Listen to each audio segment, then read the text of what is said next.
Alaikum, sisters. Welcome to my podcast, Muslim Teenagers Connection to Islam in 2026 and beyond. Today, I'll be speaking with my teacher. Okay. Assalamu Alaikum. For privacy reasons, could you please introduce yourself anonymously? Anonymously? Yeah. What do you mean? Without giving any personal information. Hey, Assalamu Alaikum. My name is...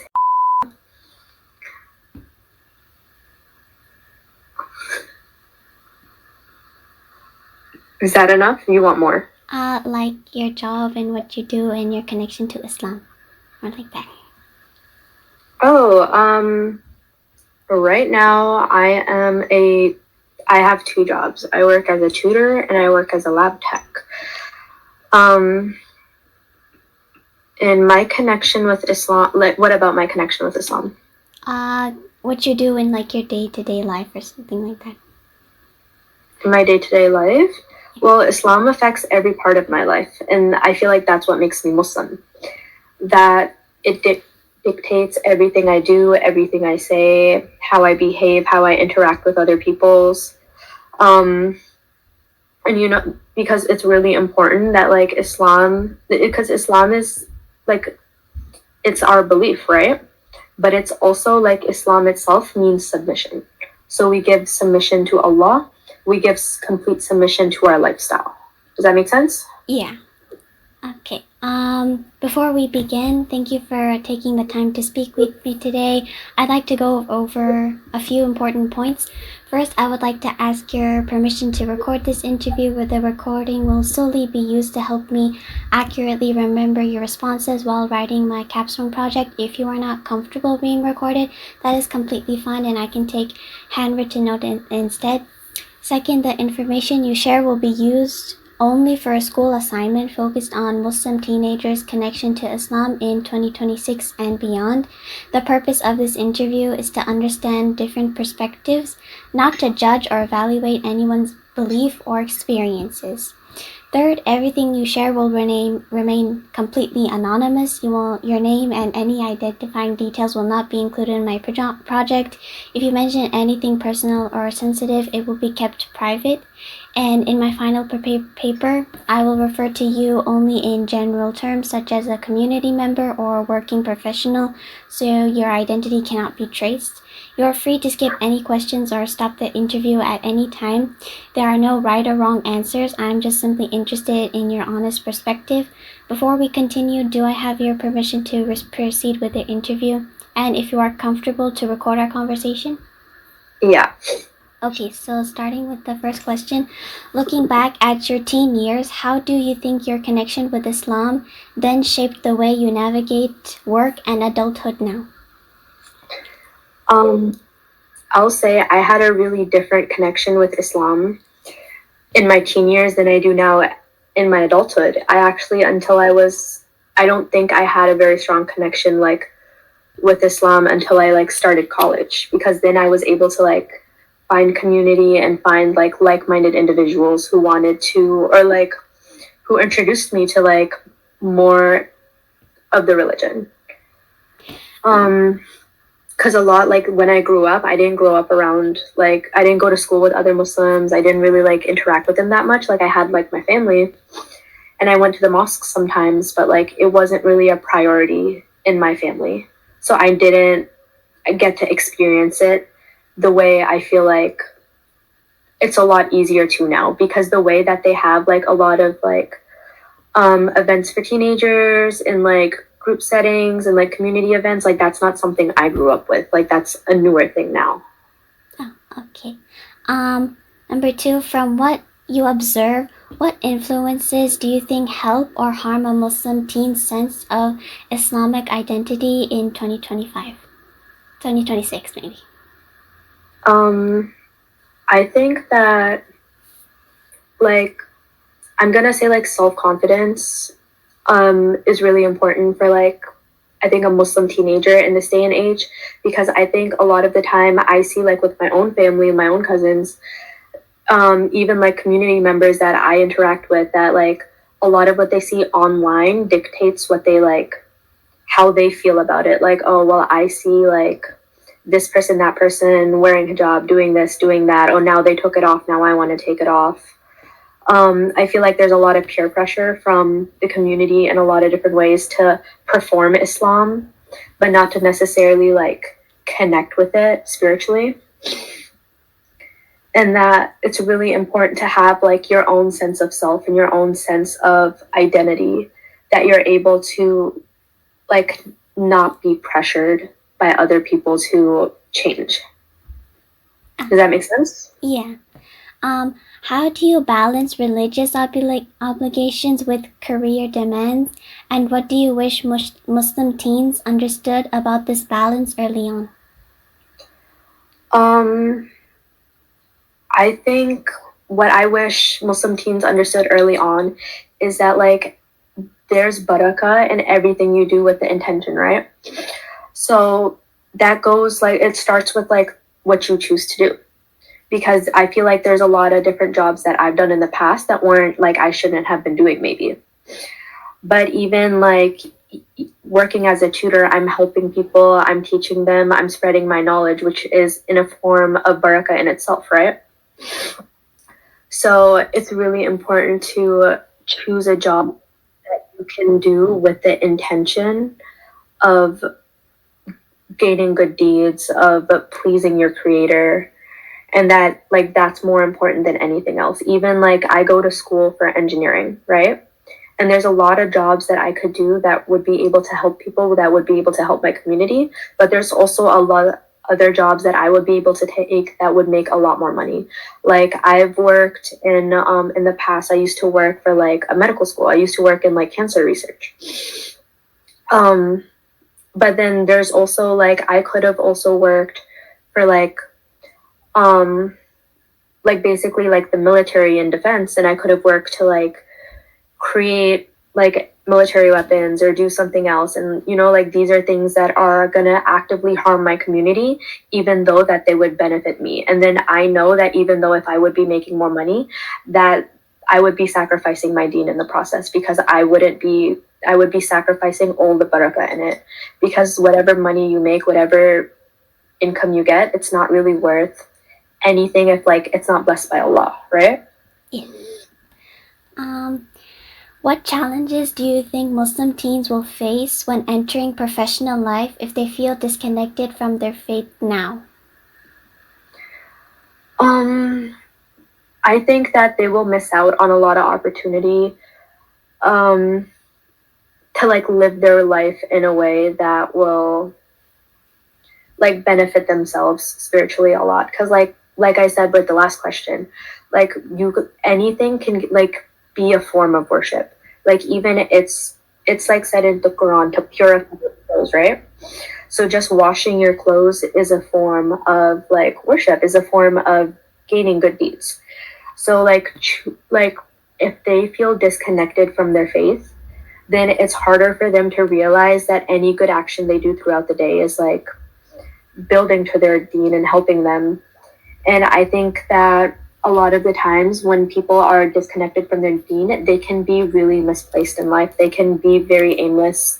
They're not able to, like even if they have goals, they're not going to be, like it's hard for them to get there. Okay.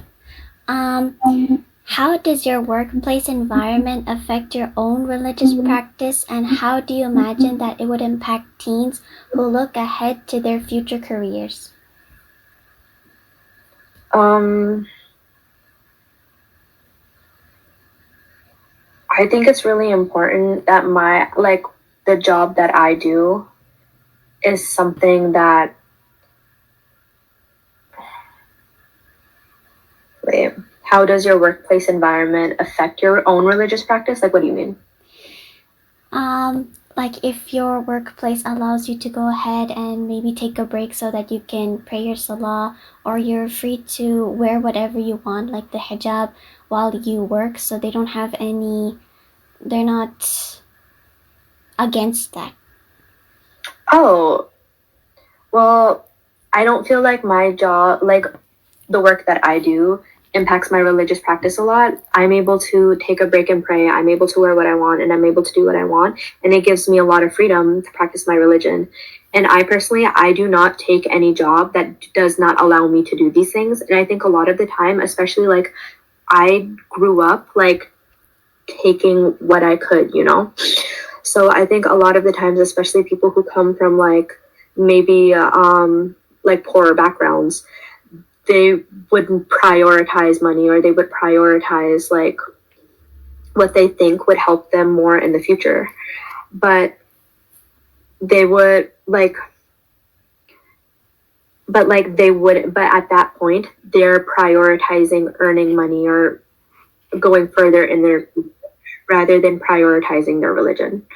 So you can kind of think about it like they're worshiping the money instead, when that's not what we're meant to worship, right? Yeah. We're meant to worship Allah. And if you don't make those types of sacrifices, then like, I mean, what our religion is, it is sacrifice, what we do. So if you don't make those types of sacrifices, you don't give up the money, you don't give up the job, then you're really prioritizing other things in life. You're prioritizing this life rather than the afterlife, right? And this life is temporary. The next life is going to be more permanent. And that's what we should be prepared for. Yeah. What role do you think Islamic values play in professional success or well-being today?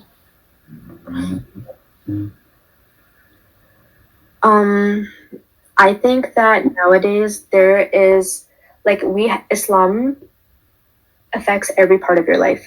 So even down to the way that we like pay for our houses, right? Like the interest, like how we are supposed to conduct ourselves in business, how we are supposed to, even it says we are meant to pay our workers before even the sweat dries from their back. Like Islamic values do play a really big part in professional success because it teaches you to be a good professional, to treat people well.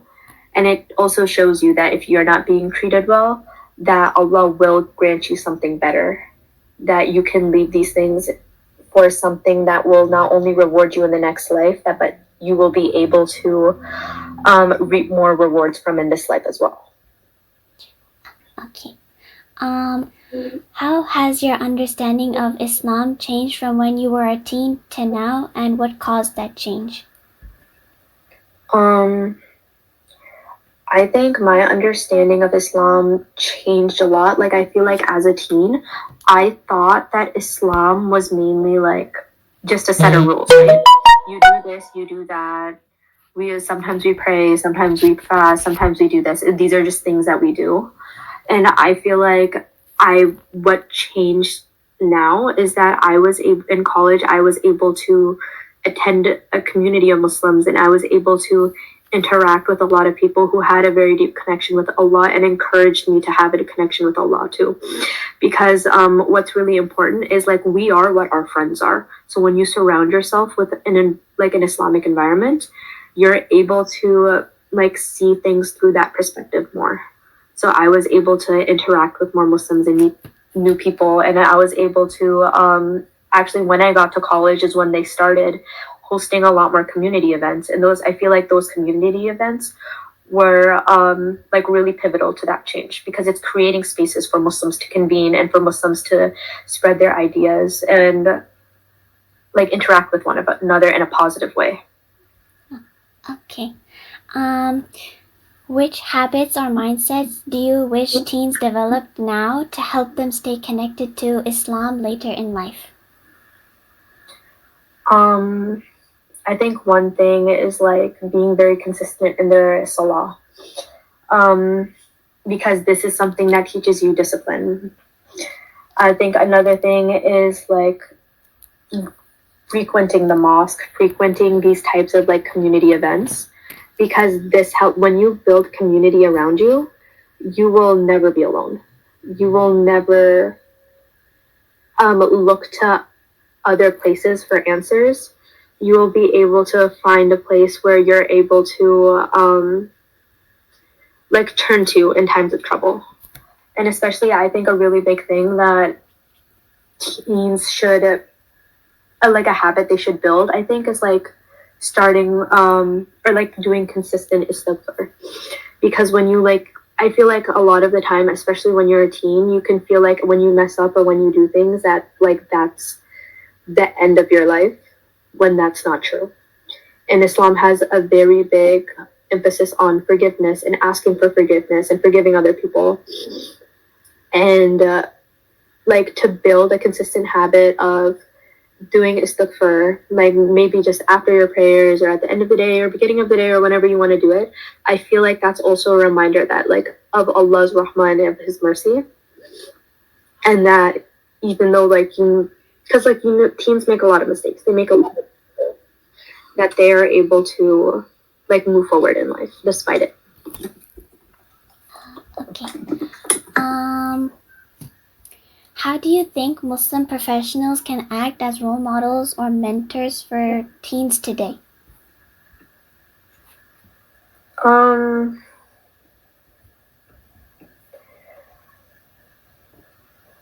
Like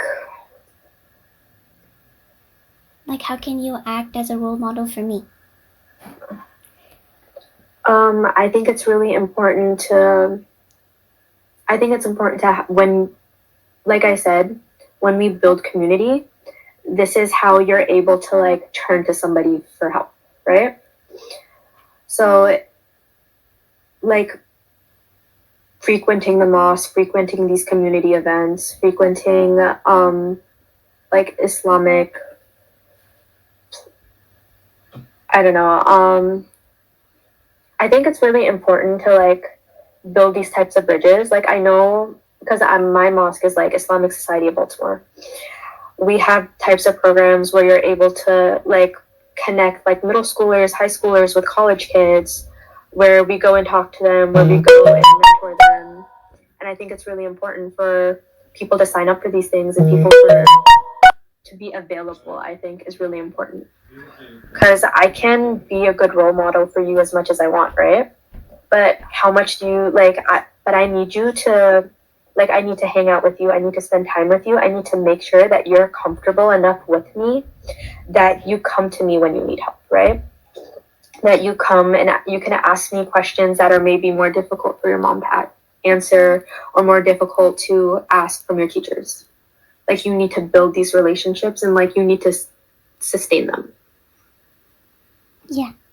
And the last question, what pressures do you think teens underestimate when imagining adulthood, especially in terms of maintaining their faith?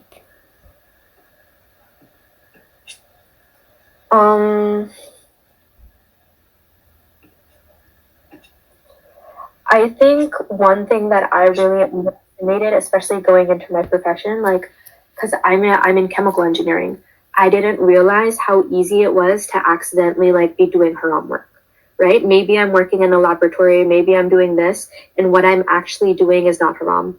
But this company is aiding in genocide. This company is actively hurting people. This company is actively exploiting people. I didn't like this research is not going towards something good, you know? I didn't realize how many different ways you could fall in, like you could contribute to like the suffering of your sisters. And that it's really important you think about these things and you be very aware of it. And that even if you are maybe working a job that you don't like, you do what you can to mitigate these things. So maybe you're volunteering, maybe you're doing something else. Okay, and that's it. Thank you so much for your time and sharing your thoughts and experiences for me. Okay.